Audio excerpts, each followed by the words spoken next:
You are listening to SPN, the Sports Podcasting Network.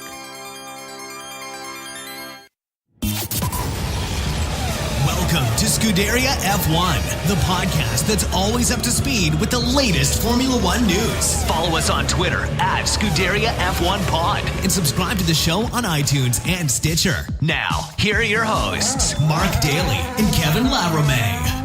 Hey everybody, what is up? Welcome to the show for this week. It is Monday, May 28th, 2018.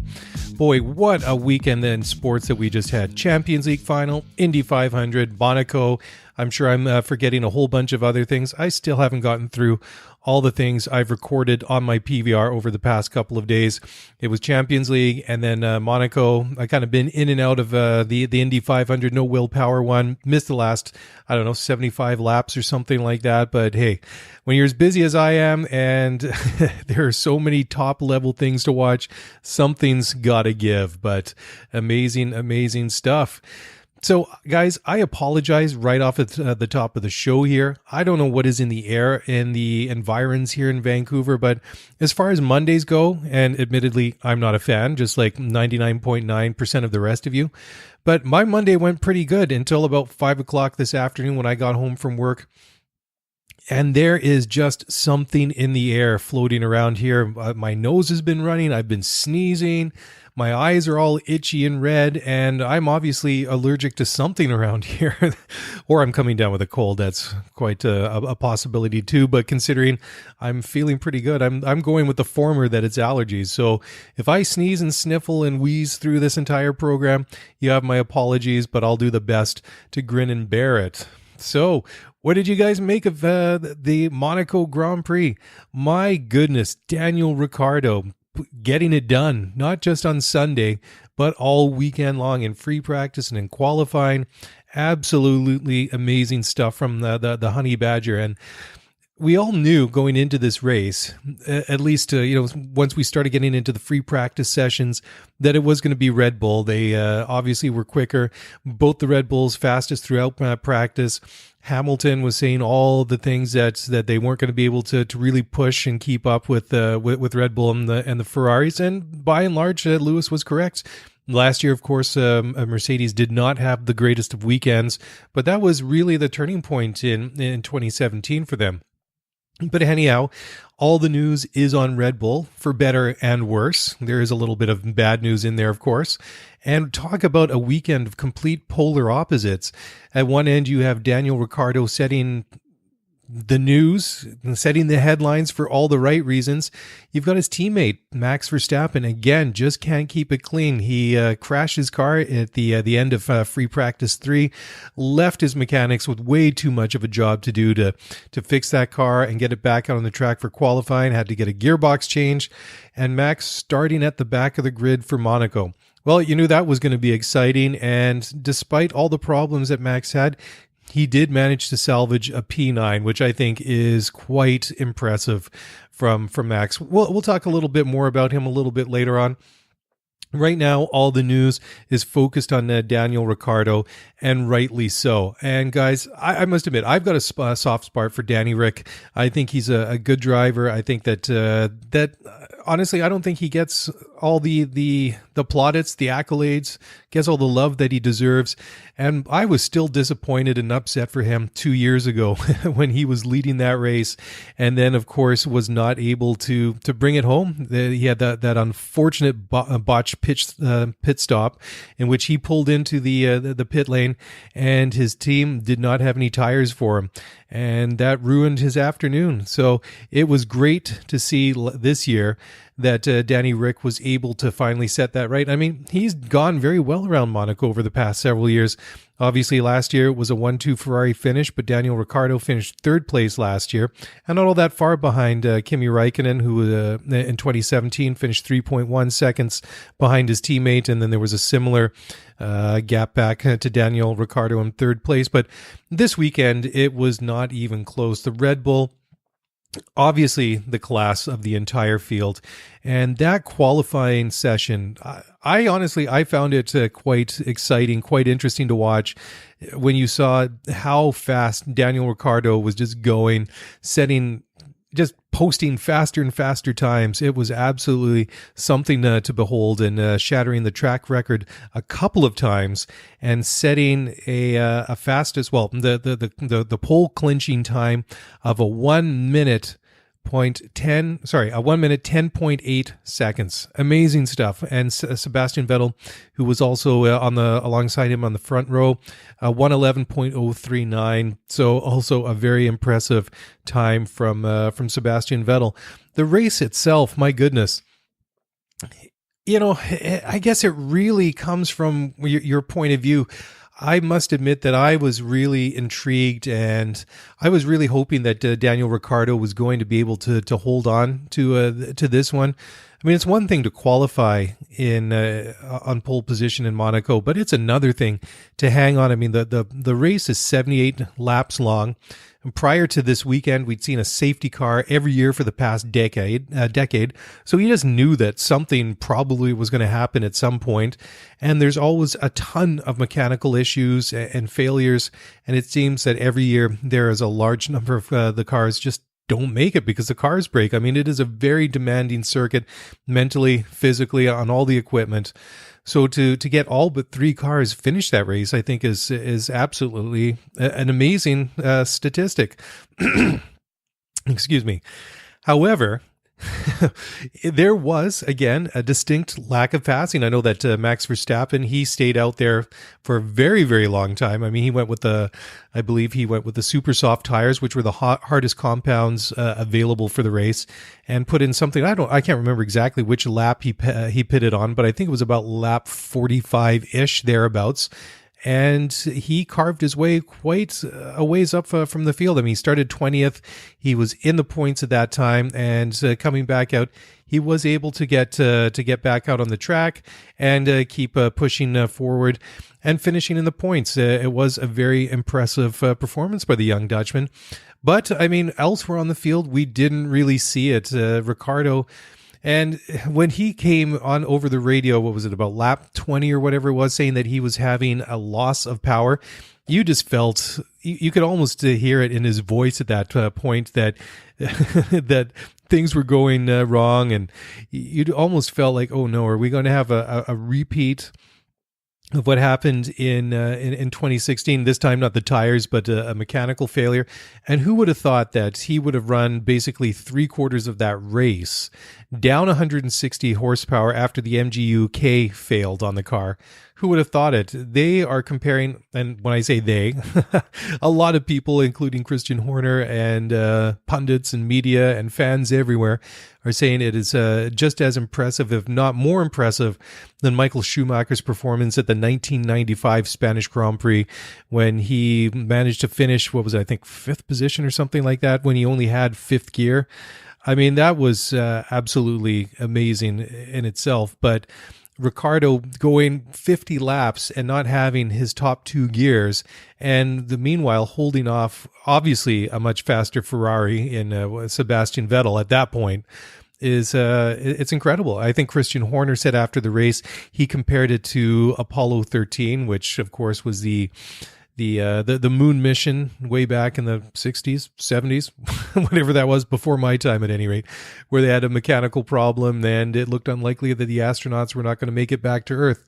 A somewhat very dramatic comparison by Christian Horner, but a very, I would think, an appropriate one in the sense that you would not have thought with that much left in the race that Daniel Ricciardo would still be able to bring it back around, not just to finish, but to finish on top. I mean, that was an absolutely sublime and phenomenal performance by Daniel Ricciardo. And again, for the guy that does not have a contract for 2019, obviously his contract at Red Bull runs out the end of this season. I think that he's done quite a bit this year to really make a good case. Who knows? Who knows at this point where Daniel Ricciardo is going to lead or end up? I mean, he's currently 3rd in the Drivers' Championship behind Lewis Hamilton, Sebastian Vettel. Lewis has 110 points. Sebastian is 14 points behind with 96. And then Danny Rick, 3rd place, 72 points, 4 points ahead of Valtteri Bottas, and a dozen points of Kimi Räikkönen, who rounds out the top 5. Of course, the top six. Well, I forgot to mention Max Verstappen. He is sixth in the Drivers' Championship at the moment with 35 points. And of course, well, I mean, he's a ways back. Obviously, Max has had his issues so far this year, but it's always going to be those three teams and those six drivers. And it's no surprise to see Lewis Hamilton and Sebastian Vettel on the top there.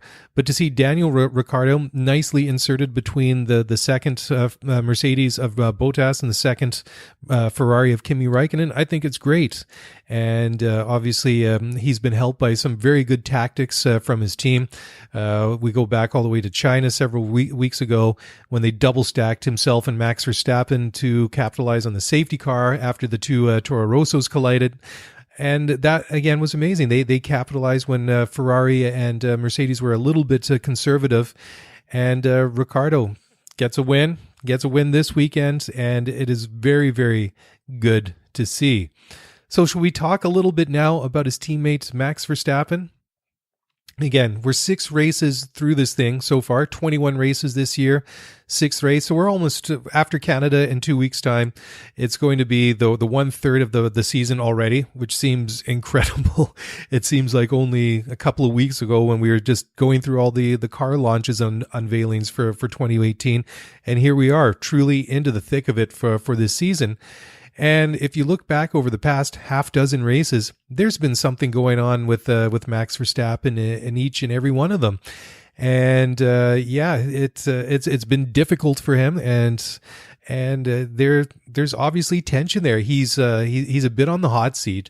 I mean, I cannot imagine that there would be a scenario where at this point, at any rate, that Red Bull would do something as drastic to part company with Max Verstappen. I mean, I've been critical of Max over time, but don't get me wrong. I think he's an amazing driver, and I really think the world of him. I think that Formula One is better with Max driving a car. But, he still has that I don't know, hot-headedness, or, I mean, he's a very impulsive and a very reactive driver. And we've seen that if you leave the door not even half open, if you leave the door a quarter of the way open, Verstappen's going to have a go 9 times out of 10. And this year it's gotten him in trouble in several occasions. Go back to the incident that he had with Sebastian Vettel in China. Obviously, Seb came off worse for wear in that one, but Verstappen a little bit too impatient, and that's the same word that Dr. Helmut Marko mentioned this past weekend. That it's impatience that is getting Verstappen into these problems. Because, like I was just saying, that if you go back to China, that if Max had just kept his cool a little bit longer, because the Red Bulls were obviously faster than the Ferraris and the Mercedes in that race, that if he just maybe waited a little bit longer, there would have been a double podium for the Red Bulls there at Shanghai, and quite possibly Max Verstappen being such a fast driver that he is, who knows, maybe he could have challenged Daniel Ricciardo for that one as well, and perhaps could have won another Grand Prix. Sadly, we'll never know, but he's had some incidents in qualifying and free practice and in the races. And it's not always involving other cars, but this past weekend, of course, he crashes at an FP3, ends up starting from the back of the grid, and you just must have realized, or he must have realized at that point, because it was obvious to everybody else that they had the quickest car, and he should have been up there challenging his teammate, not just for pole position. I mean, it should have been a front row lockout for both Red Bulls. That should have been a 1-2 finish for Red Bull. And again, Max left wondering what could have been. And again, very, very disappointing. But I like what I heard from Max Verstappen after the race, that he went out there, benefited from a good strategy. I mean, by and large, he kept his nose clean. I mean, there was a bit of back and forth there with Carlos Sainz, and obviously Max, had to. He cut the chicane, went over the curbs, but I'm going to cut the guy a bit of slack. He did try to make it stick. I don't know if you could really make that argument that he gained an advantage, because he really did try to get back onto the racing line, and I think he lost a lot of speed and a lot of time. So I'm willing to give Max that one. So who knows? maybe this is the wake up call that he needs. I mean, God knows that that he needs it for himself, but the team, because he's left a lot of points out on the table this year in 2018 and also last year as well. But last year, 2017, not so much Max's fault, obviously. I mean, the poor guy last year was the victim of so many unfortunate mechanical failures and letdowns. And you just got to think that, how does he keep his head high? I mean, it's got to be difficult. I mean, he knows he's got the talent. He knows he's got a pretty good, decent car. I mean, the Renault engine, obviously, still lacking a little power, I think, obviously, when compared to the Ferrari and the Mercedes engines. But still, I mean, you have to think that after he had that podium finish in Spain a couple of weeks ago, that maybe he was starting to get things going his way. But again, that race lost the end of his front wing, the end plate, when he came together with one of the Williams. So it's been a tough go for Max. And like I say, hopefully he can turn it around, because Formula One is more exciting with Max Verstappen, with Max Verstappen in it. And I don't know. I still think that the guy has what it takes to be a world champion. I think that hopefully that he's got his dad Jos, obviously a former Formula One driver, in his corner, and hopefully Max is just. I hope he's just not letting him get it down or get him down at this point. I think he's just got to kind of ride through this. I mean, he's had his ups and downs, and his luck's got to turn for the better at some point. And it would benefit all of us to see Max up there challenging for not just pole positions, but for race wins and really getting in there and mucking it up with the rest of the drivers. So I hope it happens soon, but. Again, I keep going back and thinking about Daniel Ricciardo and just the impressive nature of not just that race, but I mean, it really capped a sublime weekend. And he even said afterwards that when he realized he had problems and he was down 160 horsepower when that MGU-K failed, he said he wanted to close his eyes and start crying after the engine issue. But, lack of passing notwithstanding, I think that it was a very interesting race, but it was surprising to me when he was up to 20 kilometers an hour slower on the fastest parts of the circuit compared to Sebastian Vettel. That Seb, although at some points he was very, very close, half a second here, a second there, just could not get close enough to really try and challenge Ricciardo for that lead in the race.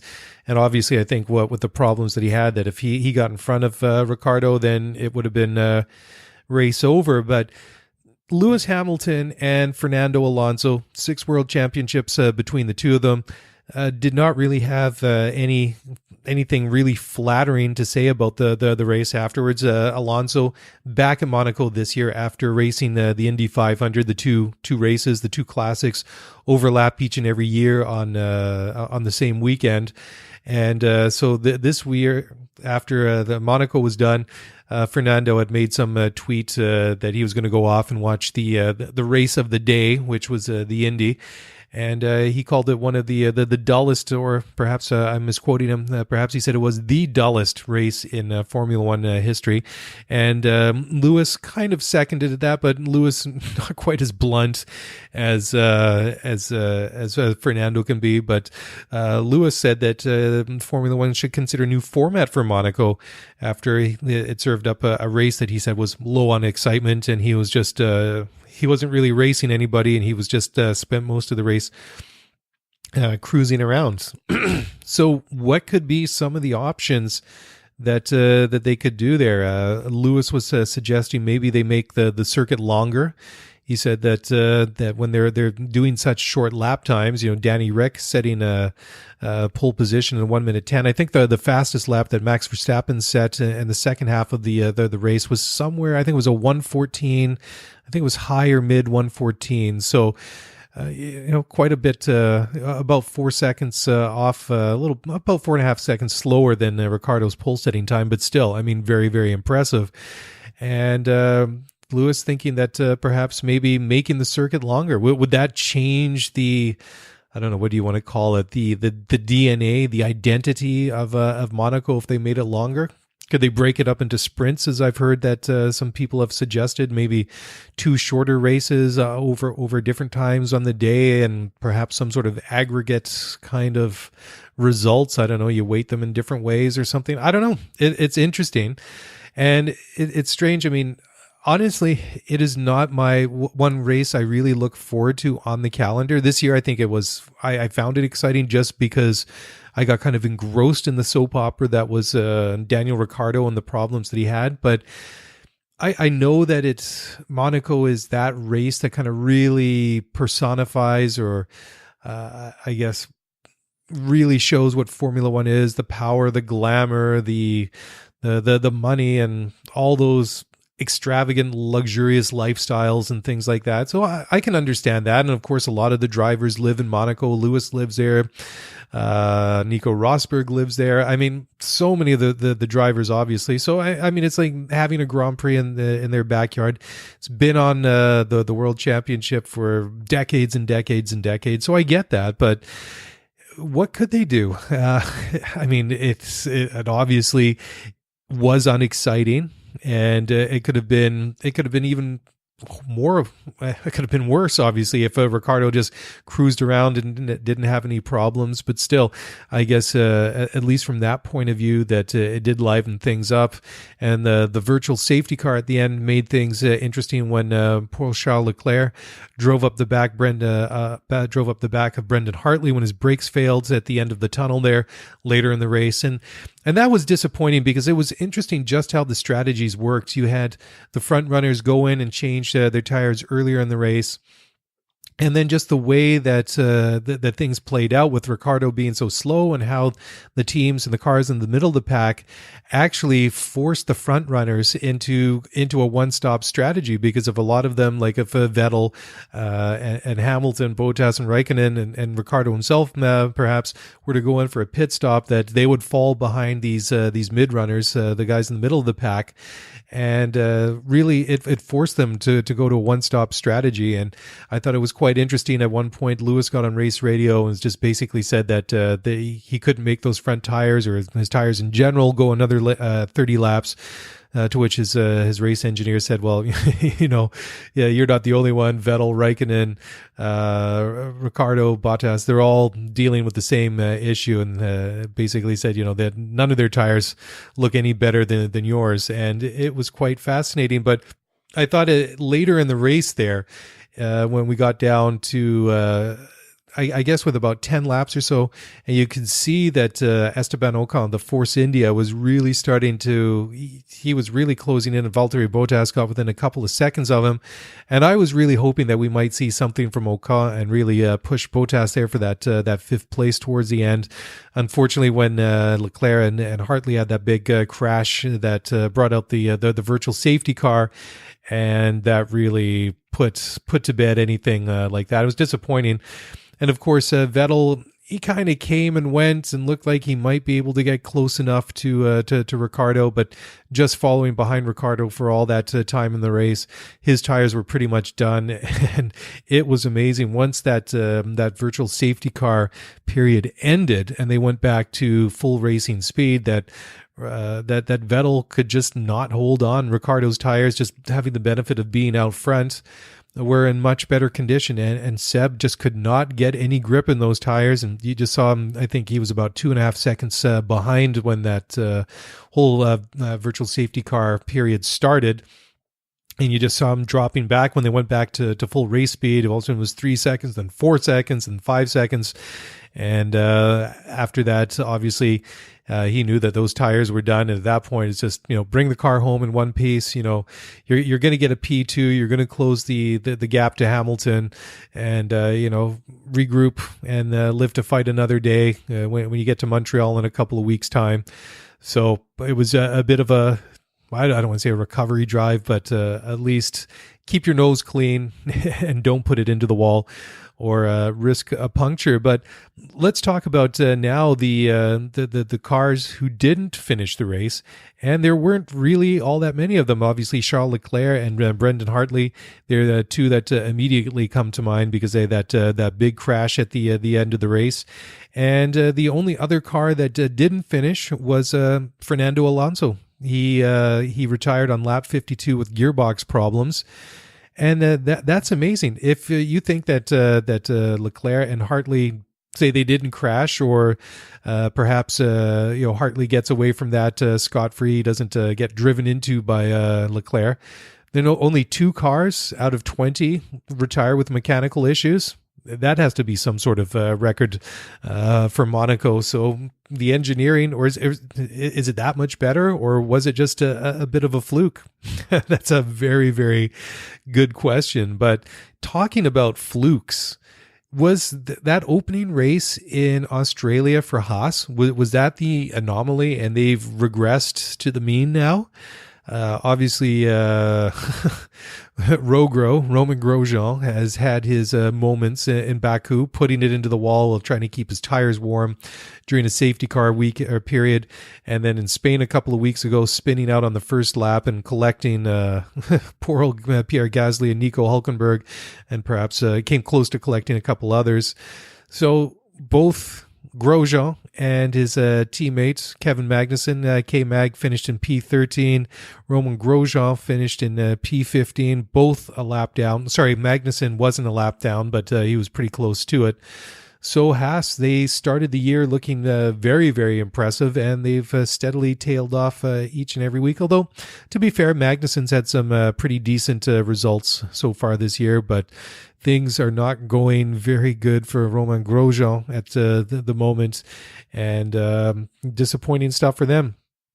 But talking about disappointing, Stoffel Vandoorne in the second McLaren Renault finished in P14, a lap down, and he was lamenting after the race that he was basically sacrificed to help Fernando Alonso's race, and he wasn't too happy about it. He said it was basically came down to when he should have been pitted.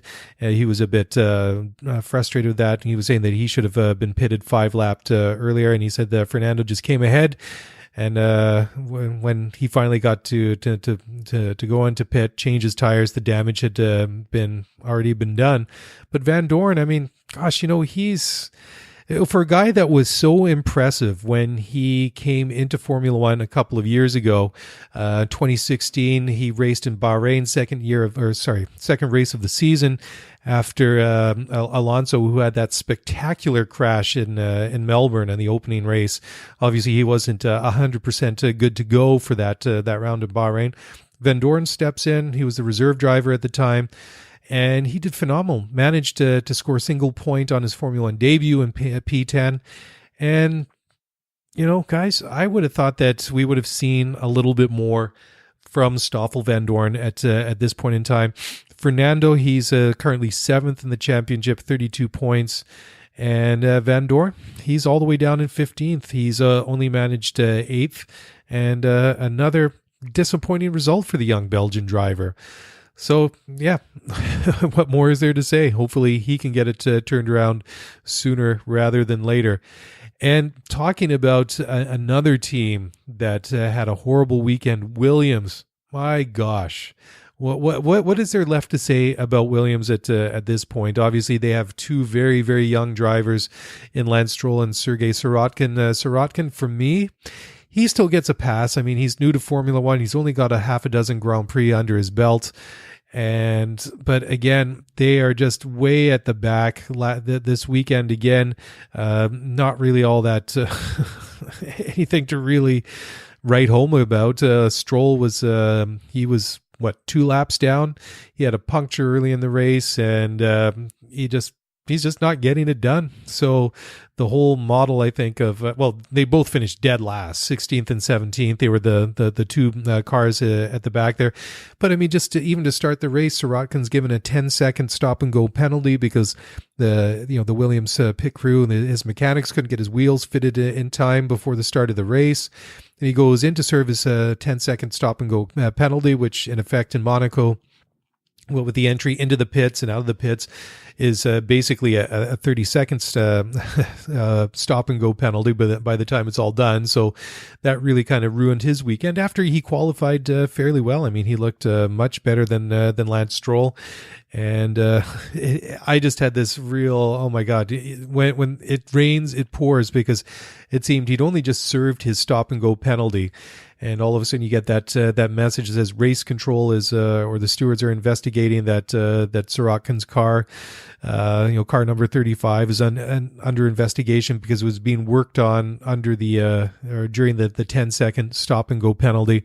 Fortunately for Sirotkin, it didn't turn out that way, but my goodness, for a team with the history of producing champions and world champions and winning constructors championships and still being a fairly competitive team even just a couple of years ago, to be at the back, basically at the bottom, is absolutely shocking.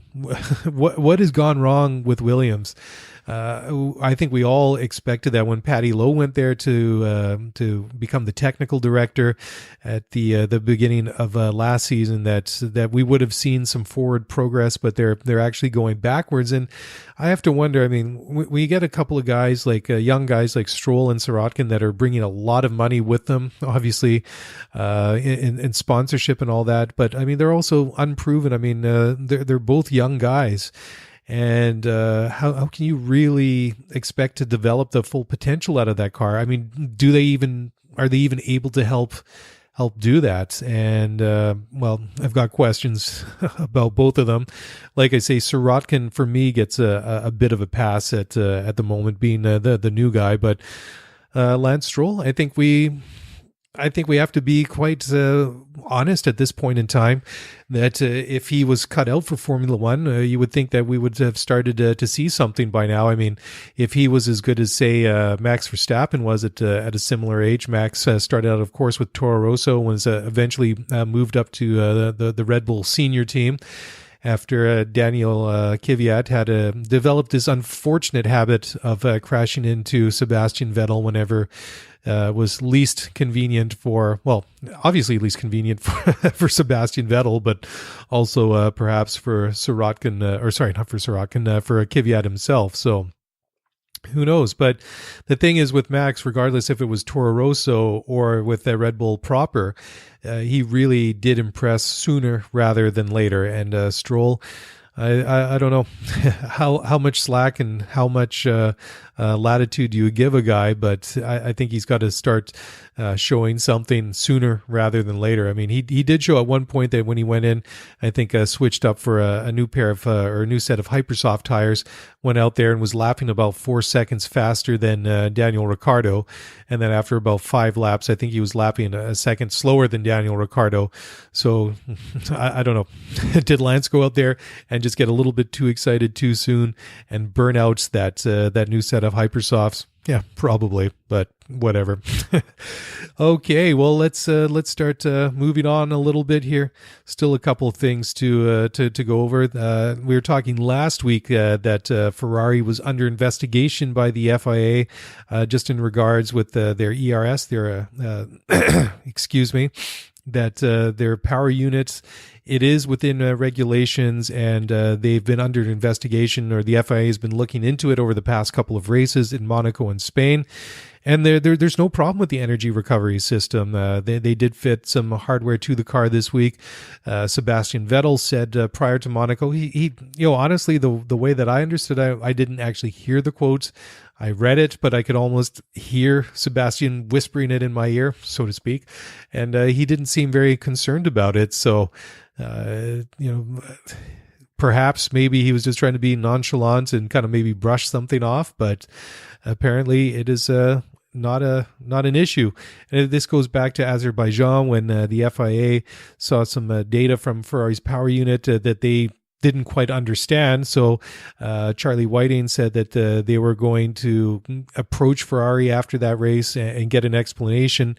And I guess what it came out to is that they were getting more power coming out of the MGU-K than was actually it was supposed to. It was supposed to be more than the 120 kilowatts of power, and that's roughly equivalent to a boost of 160 horsepower for roughly 33 seconds per lap. So around a track like Monaco, that's almost 50% of the lap. So that is nothing. Well, I mean, it's not a non-issue. That's obviously quite a thing. So if Ferrari were cheating, then obviously they'd have to be held accountable for that. But the FIA and Charlie Whiting seem to be okay with what they found after their investigation over the past couple of weeks.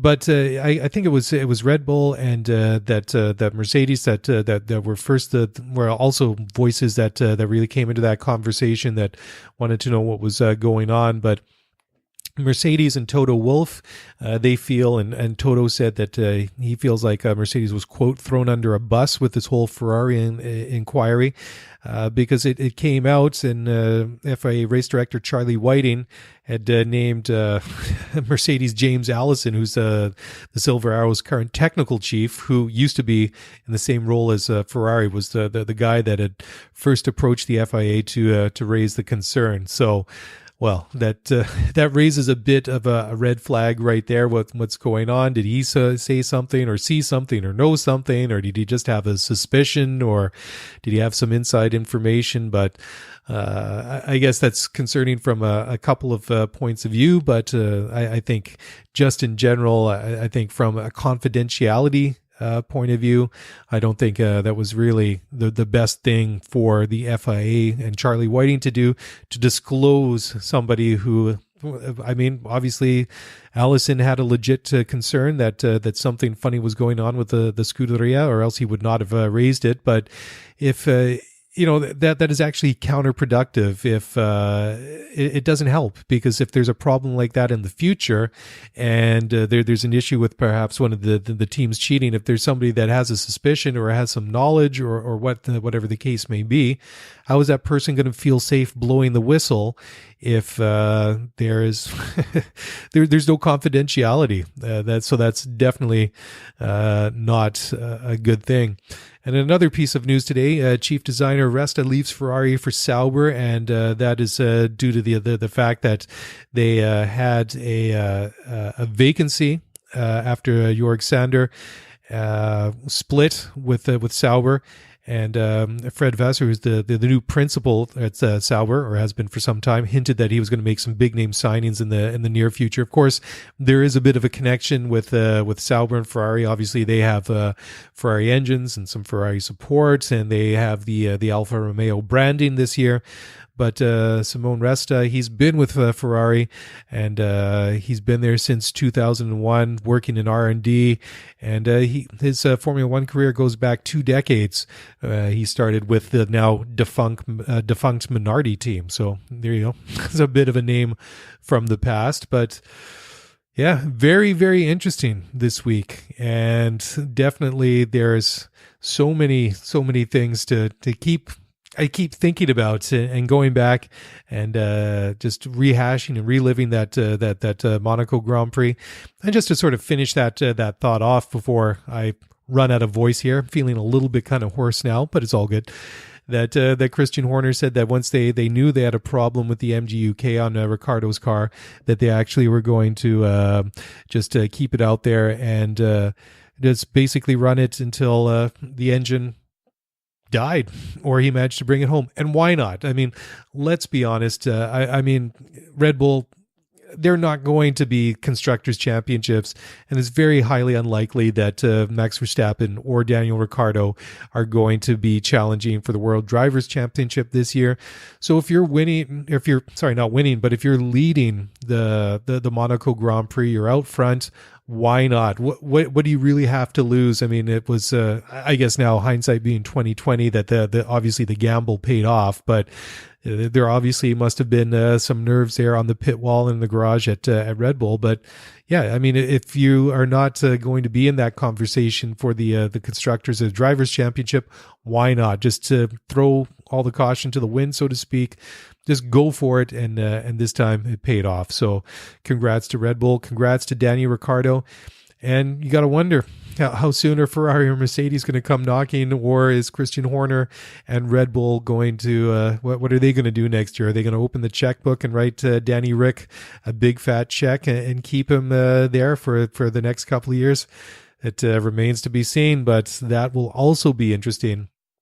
I think not only it's going to be a question of what money Red Bull could possibly or potentially offer Danny Ricciardo for a new contract, but it's going to come down to, I think, what's in the back of the car. Is it going to be a Renault? Is it going to be a Honda? And if so, is that the right choice? Is that going to be the engine that is going to push this car and make them contenders again? Because it's obviously a very, very good chassis. I think that's been proven a couple of times this year, and especially in Monaco. But that is literally the $64,000 question. Obviously, Danny Ric's going to want more than $64,000 to drive for Red Bull next year, or for our Mercedes, or whoever it might be. But a fascinating scenario coming up to see where Ricciardo's going to go. And just looking at the way that he was joking around and hamming it up with Lewis Hamilton in the press conference after the Grand Prix yesterday. Hey, they get along pretty good together, and nothing against Valtteri Bottas, but I don't know, guys. I kind of like the idea of a Hamilton, Ricciardo 1-2 at Mercedes. Of course, things would be a little bit different with both of them in the team, but both of them exceptionally talented drivers. Lewis Hamilton, not only the best driver of this generation, but yeah, you can make the argument Lewis is one of the best of all time, and Ricciardo, he can prove that he can win from outside of the front row, and he can get the job done. So that's it, guys. My voice is starting to really go now. I'm going to end this hot mess right now while I still can, and close out with a couple of closing thoughts. But anyways, thank you so very much for downloading and listening to the show. If you want to get in touch with me, tweet me at Scuderia F1 Pod on Twitter. We're always online, me and a bunch of Formula One fans. We're always discussing something. So come join the conversation, and let's talk F1. And of course, if you have any other feedback, you can also email me at scuderiaf1pod@gmail.com. And that's it. That's a wrap. I'll catch you guys again this time next week. Thanks for listening to the Scuderia F1 podcast. If you want to get the show notes for this episode, then head over to scuderiaf1pod.com. Want to get in touch with us? Then email us at scuderiaf1pod@gmail.com. You were listening to SPN, the Sports Podcasting Network. Visit us, sportspodcastingnetwork.com.